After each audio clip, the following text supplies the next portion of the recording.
Buenos días, estimados estudiantes. Contenido 4.2, selección natural, historia evolutiva de la especie humana, historia evolutiva del caballo, registro fósil. Cabe destacar que parte del contenido ya lo hemos ido desarrollando, lo que vamos es a profundizar o dar algunos tips sobre esa parte de la historia evolutiva de la especie humana, que tuvieron un video disponible para el laboratorio, pues ese mismo video no servía. Sin embargo, como en él no se hace las precisiones respecto a algunos puntos críticos, lo vamos a continuar en este video. Así que esta es la parte 3 del contenido 4.2. Es importante que estén pendientes de los contenidos de los videos porque van a aparecer muchos de ellos en la prueba que vamos a tener durante esta semana.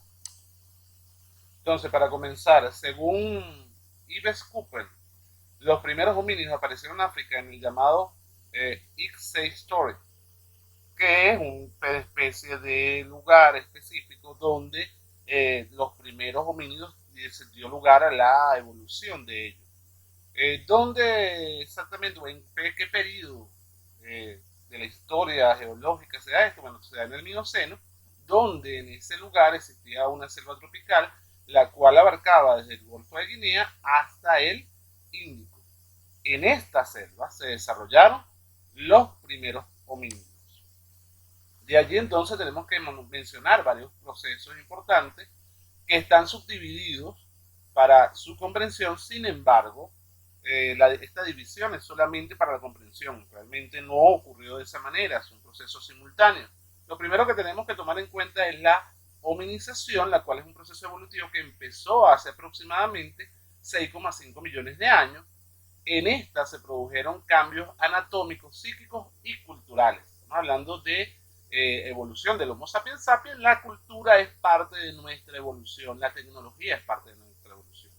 Dentro de los cambios anatómicos que se presentaron, en principio tenemos el más importante es la marcha bípeda, el bipedismo, como lo llamamos en las otras discusiones, ya que este liberó las manos de los primeros homínidos. Al liberarse esas manos, al liberar las extremidades del homínido, le da la posibilidad a él de utilizar herramientas. Esto conlleva a que haya un desarrollo del mayor volumen craneal y encefálico de por sí, que establece una relación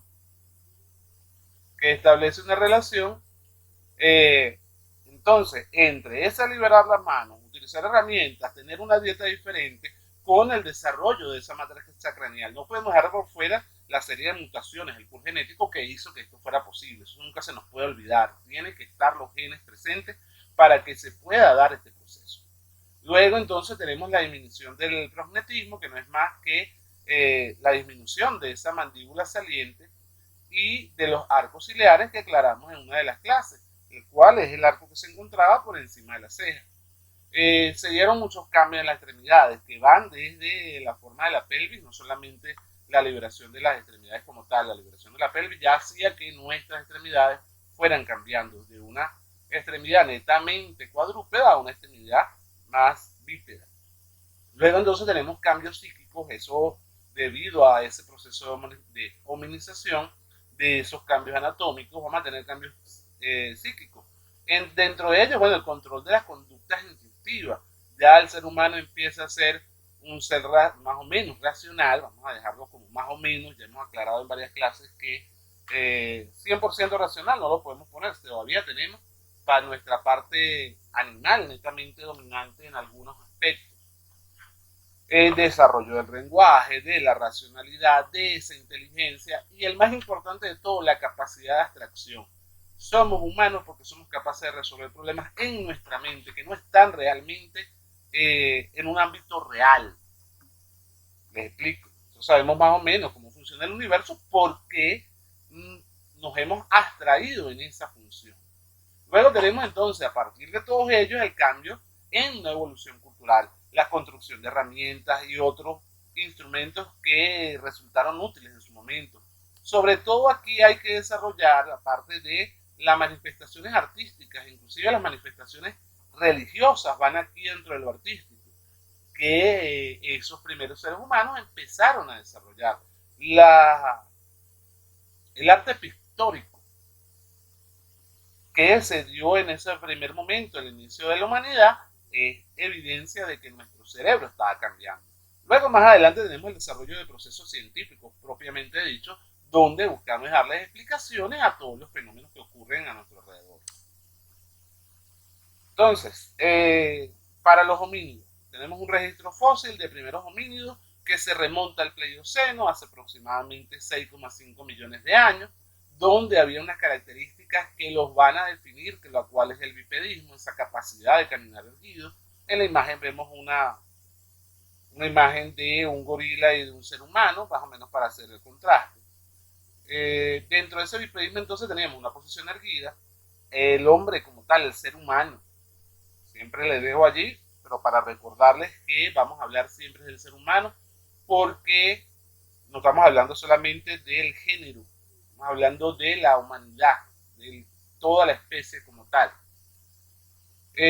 Al andar en dos patas deja libre las manos, eso para los humanos les permite alcanzar esa posición erguida. ¿Por qué? Porque la especie humana va a ser un poco más corta y más ancha que los demás primates.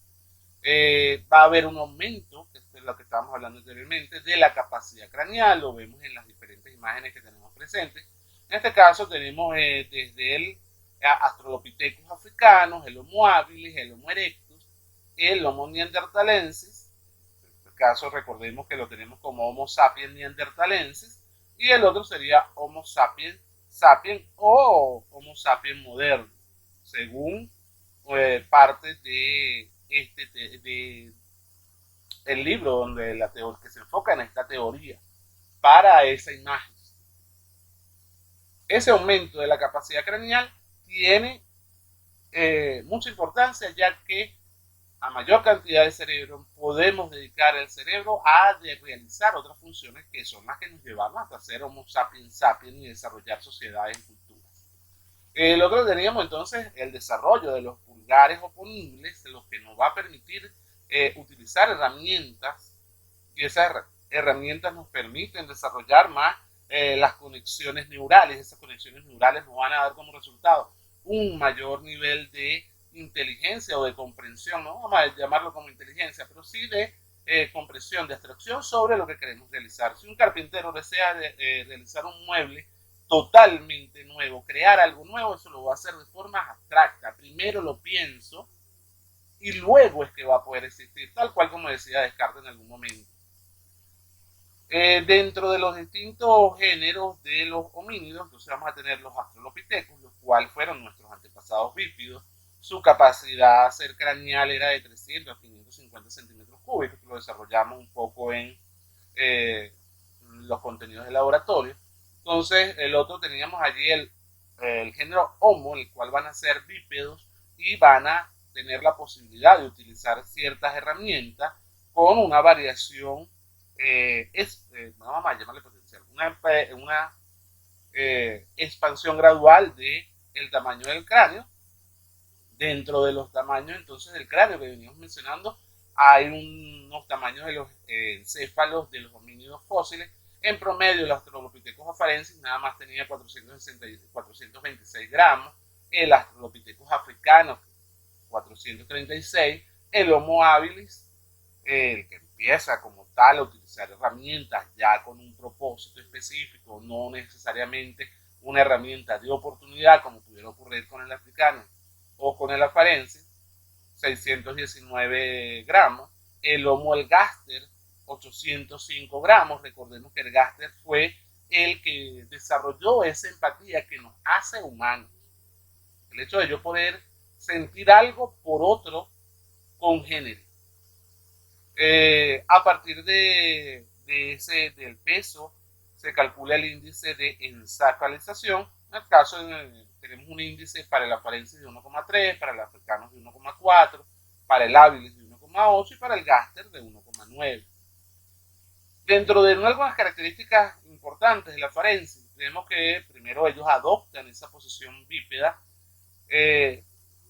pero la forma de los huesos del pie es una mezcla entre humano y simio. Estos vivían en bosques, buscaban sus alimentos en el suelo y en los árboles, es decir, eran netamente herbívoros generalmente. El macho y la hembra de Australopithecus afarensis presentaban un dimorfismo sexual. Recordemos lo del dimorfismo sexual es que hay diferencias entre machos y hembras pronunciadas que le permiten a la hembra hacer una selección sexual del macho. Este proceso de selección sexual se mantiene hasta la actualidad, que pensemos que dejamos de ser animales, no, todavía estamos regidos por muchas de las leyes animales. Como ejemplo de este homínido, entonces tenemos este Australopithecus afarensis, tenemos la reconstrucción a partir de los huesos hallados en una excavación arqueológica de un simio de Australopithecus afarensis denominado Lucy por los investigadores que estaban haciendo la investigación. El nombre salió de que ellos estaban escuchando los Beatles, entonces le pusieron Lucy porque estaba sonando en ese momento que ellos descubrieron eso, una de las canciones de los Beatles denominada Lucy.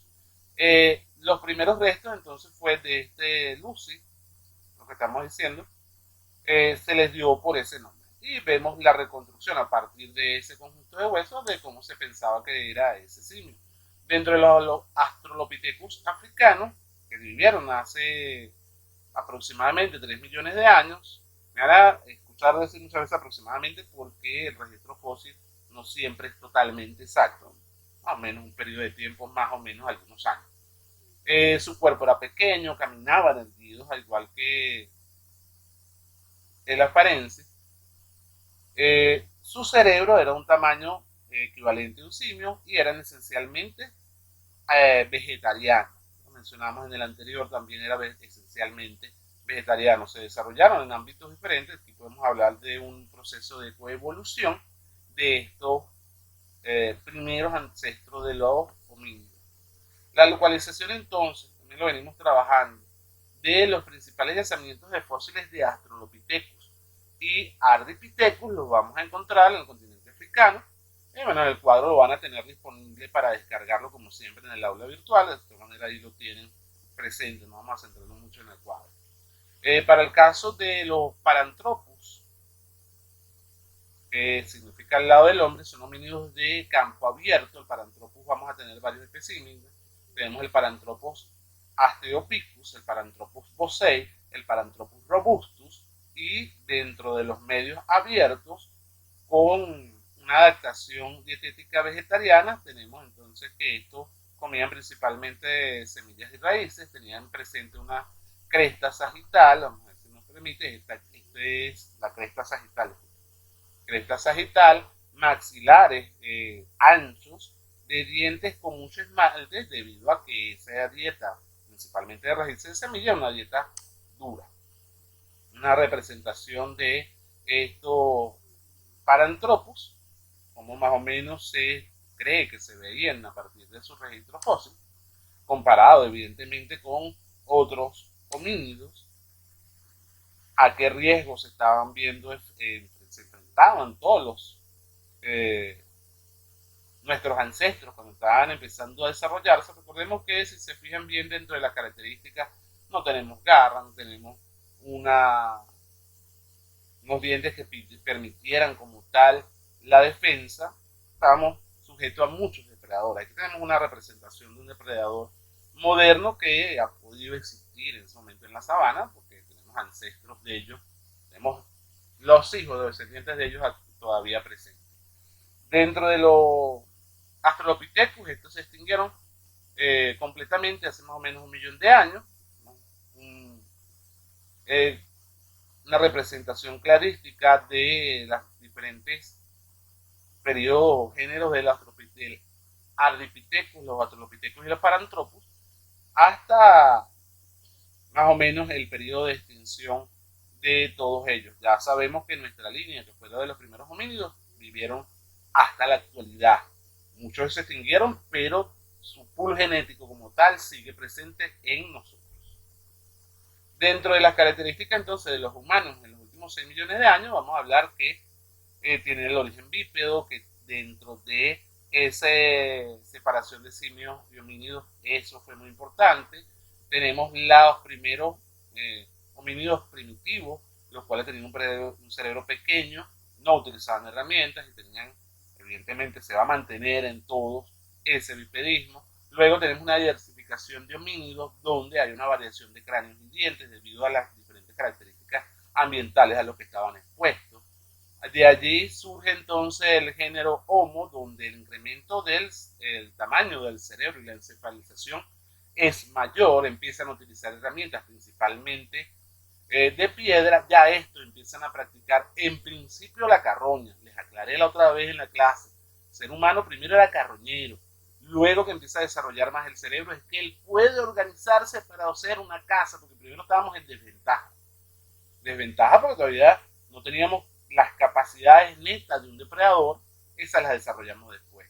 Con ese ingesta de carroña, ya ese género de homínidos empieza a acrecentarse como tal, y debido a esa ingesta de carne, nuestro cerebro es una de las hipótesis más aceptadas en la actualidad por la mayoría de los científicos, aunque algunos buscan decir que no, pero evidentemente hay que tener las pruebas para decirlo y ellos nos presentan todas las pruebas que pudiéramos desear. El consumo de carne, entonces, esa carroña, y después con el desarrollo de la caza, le dio al ser humano, primero, un sistema digestivo que casi nunca lo menciona en ninguno de los textos, un sistema digestivo que fue capaz de obtener más energía a partir de menos alimentos. Recordemos que la carne tiene energía concentrada.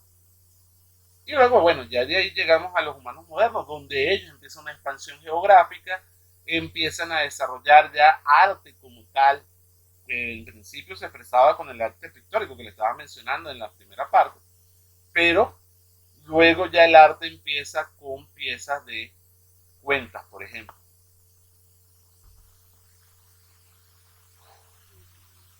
De allí que podemos manejar entonces incremento del tamaño del cerebro, manejar utensilios, y este se vio en varias especies que son hábiles, ergastes, erectos, neandertalensis y el sapiens sapiens.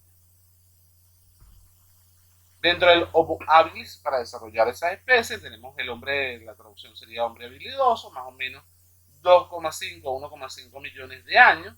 Tenía una capacidad craneal entre 650 y 800 centímetros cúbicos. Vivió a comienzos del Pleistoceno, primero fabricaba y utilizaba herramientas, fue el primero en que fabricó y utilizó herramientas. Tenía dedos curvos de pies y manos, lo que indica que aún utilizaban los árboles o tenían la posibilidad de treparse en los árboles de forma fluida. Que ahorita no podamos, sí podemos. Una representación entonces del Homo habilis y esas primeras herramientas para que la utilizaban. El uso de herramientas, aquí ven como si ellos estuvieran haciendo cacería. Ya aclaramos que todavía habilis no era un experto cazador, aunque tenía herramientas. Homo ergaster, entonces el hombre trabajador, él empieza a cortar, a ver, un acortamiento del esqueleto de la cara y la nariz pronunciada. Tenía una estatura alta de 1,80 metros, a diferencia de los antecesores que eran mucho más pequeños. Su cerebro tuvo mayor tamaño, entre 800 a 900 centímetros cúbicos, en una representación de Homo ergaster, y ese Homo ergaster ya viviendo en comunidad, en una comunidad netamente donde hay una relación, vamos a decirle, sentimental entre los diferentes miembros, es decir, puedo desarrollar empatía hacia los diferentes miembros. Luego tenemos uno de los más importantes, que es el erectus. El erectus ya su nombre nos indica que fue el primer homínido que pudo mantener una forma erguida ya para el resto de las generaciones. Salió de África y vivió en Europa, China e Indonesia. A partir de él surgen otras ramificaciones filogenéticas debido a la adaptación a los diferentes ambientes donde se encontraban y diferentes aislamientos. Primero geográficos como tal. El tamaño del cerebro de él fue desde 800 hasta 1200 centímetros cúbicos, fue aumentando a lo largo del tiempo. Se cree que en él, debido a que muchos de sus restos se encontraron cerca de hogueras, se cree que él fue el primero en hacer uso del fuego. Y ese uso del fuego trajo consigo otras características importantes. Lo vamos a ver en el anteceso. Desde más o menos 1.000 millones de años hasta 800.000 años. Este homínido es el más antiguo de Europa, tiene rasgos, era alto y fuerte, la cara tenía rasgos modernos, por lo que se consideraba una bifurcación entre los neandertales y los sapiens. decir, un ancestro común intermedio entre Homo sapiens y Homo neandertales. Su cráneo era más o menos de 1000 centímetros cúbicos, tenía proporciones corporales completas parecidas al Homo sapiens sapiens, pero eran más robustos, lo que le asimilaba más al Homo sapiens neanderthalensis. Y estos practicaban el canibalismo. De hecho, parte de una de las teorías es que estos, al practicar canibalismo, fue la razón por la que desaparece posteriormente. Una representación de cómo se pensaba que se veían a partir de una reconstrucción digital de las facciones según su cráneo. Tenemos al Homo heidelbergensis, que pasa desde los 500.000 hasta los 250.000 años. Su altura de 1,60 a 1,80 fue bajando un promedio de altura. Tenía dimorfismo sexual, que aclaramos que estaba presente desde que surgimos hasta la actualidad. Tiene proporciones similares a los sapiens. Su tronco era un poquito más alto, más ancho, disculpe. Su peso corporal era un 30% más pesado que el resto de la especie debido a su masa esquelética y muscular. La capacidad craneal promedio, que hay un error de 100 a 150, es mayor, hay un error de número, de 100 a 150 que CC, que lo hace el cráneo un poquito más pequeño, la capacidad craneal un poquito más pequeña que el Homo sapiens. Tenemos un cerebro lateralizado como el nuestro, izquierda, hemisferio izquierdo y hemisferio derecho. Había ya presencia de individuos diestros y zurdos. Era un cazador, pero también era carroñero, controlaba el fuego. De hecho, debido a lo que les mencioné anteriormente, se encontraron restos de fogatas en sus cuevas, donde se encontraban los fósiles.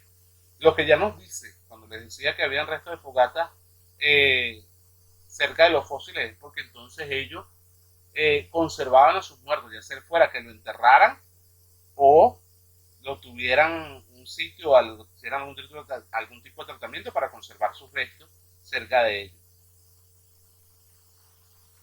Vamos a seguir con el otro. Entonces, una reconstrucción de más o menos cómo se pensaba que era el Homo heidelbergensis. Lo vemos aquí. En este caso, este individuo tenía una mandíbula deforme debido a una infección, la cual se dio durante largo tiempo. De allí que los huesos pudieran llegar a deformarse. Eso nos dice que había un cuidado hacia los congénitos, ya desde el ergastro. La reconstrucción. De luego tenemos entonces el Homo sapiens neanderthalensis, el cual se encuentra aproximadamente entre 300.000 y 20.000 años. Tenía gran capacidad craneal, inclusive comparable con los Homo sapiens sapiens. Los huesos eran gruesos, tenía la habilidad de tallar piedras, utilizar el fuego y enterraban a sus muertos. Esto es lo que nos hace clasificarlo actualmente. Anteriormente lo teníamos como Homo neandertal, pero ahora lo tenemos como Homo sapiens neanderthalensis. O sea, clasificación a partir de restos fósiles que se han ido encontrando. Es una representación entonces del sapiens neanderthalensis. Para el cráneo una comparación entre el cráneo de Neandertal y de Sapiens, entonces vemos una clara diferencia entre los diferentes cráneos. Arriba vamos a encontrar el Neandertal y abajo tenemos el Sapiens. Vemos que hay una pequeña oblongamiento en la parte posterior del cráneo, además de las características propias de la mandíbula. Recordemos que ellos eran mucho más gruesos. Vemos entonces una reconstrucción digital a partir de un cráneo de un neandertal, más o menos que parecía, a quién se parecía o qué se parecía. Finalmente entonces llegamos al Homo sapiens sapiens, o el Homo sapiens primitivo, el cual era conocido como el hombre de Cro-Magnon. Apareció hace aproximadamente 130.000 años, huesos más finos, de mayor estatura que los neandertales. Su cráneo era redondeado, la mandíbula ya presentaba un mentón. A partir de ese cráneo tenemos una representación, en este caso ya por un artista, de cómo se pudo haber visto este Homo sapiens primitivo, nombre de Cro-Magnon. Entonces, la relación entre los neandertales y los sapiens, tenemos que pudo haber existido una hibridación a partir del proyecto EVA que discutimos en el laboratorio. Entonces sabemos que realmente hubo una hibridación porque se encuentran restos de ADN de Neandertal, Homo sapiens neanderthalensis, mezclados con los del Sapiens sapiens. Esta hibridación se produjo en el Oriente Próximo hace aproximadamente 70-80 mil años. En Europa no hay rastros de esa hibridación. Esa hibridación ya sería posterior debido a Homo sapiens sapiens híbridos que se aparearon con los europeos. No quiere decir que en Europa no vamos a encontrar ese porcentaje de ADN neandertalense. De allí entonces entre neandertales y sapiens compartimos el 99,5% del ADN. El gen pelirrojo se pensaba que pertenecían a los neandertales, igual que el grupo sanguíneo U. Sería una característica compartida. Nos diferencian solamente 83 genes, por ejemplo, los genes implicados en la estructura ósea del cráneo, clavícula y tórax, genes de una mutación que produce autismo, síndrome de Down o la esquizofrenia, y otros genes de los cuales desconocemos hasta ahora la función de esas proteínas.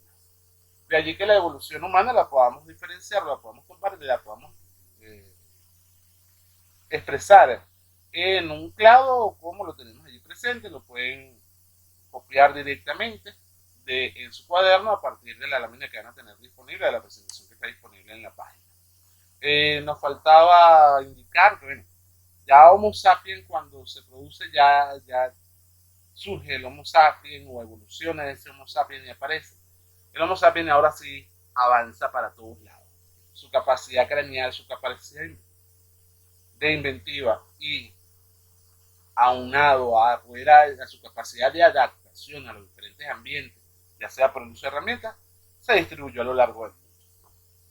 Por canales, me faltaba esa parte importante, porque a veces pensamos que tenían ya herramientas, barcos, donde podían, no, eso surge después. Por hitos naturales que en aquel momento estaban presentes, que unían inclusive continentes unos de otros. Eso que él puede avanzar de un continente a otro. Ya para la parte de asentamiento que nos estaba faltando, el Homo sapiens sapiens desarrolla la agricultura en esa figura que tiene allí. Esa sería la representación, conocimiento importante que tenga, de la media luna fértil. Los Homo sapiens que se fueron hacia la parte de Egipto, Arabia, se ubicaron básicamente en lo que anteriormente se conocía como Babilonia, Mesopotamia, Siria, Damasco, Jerusalén. Se ubicaron aproximadamente en esa zona y ahí es a donde surge la agricultura casi como la conocemos hoy en día, y de hecho ahí es donde empiezan a haber asentamientos humanos. Los primeros asentamientos, las primeras sociedades como tal, surgen en esa media luna fértil.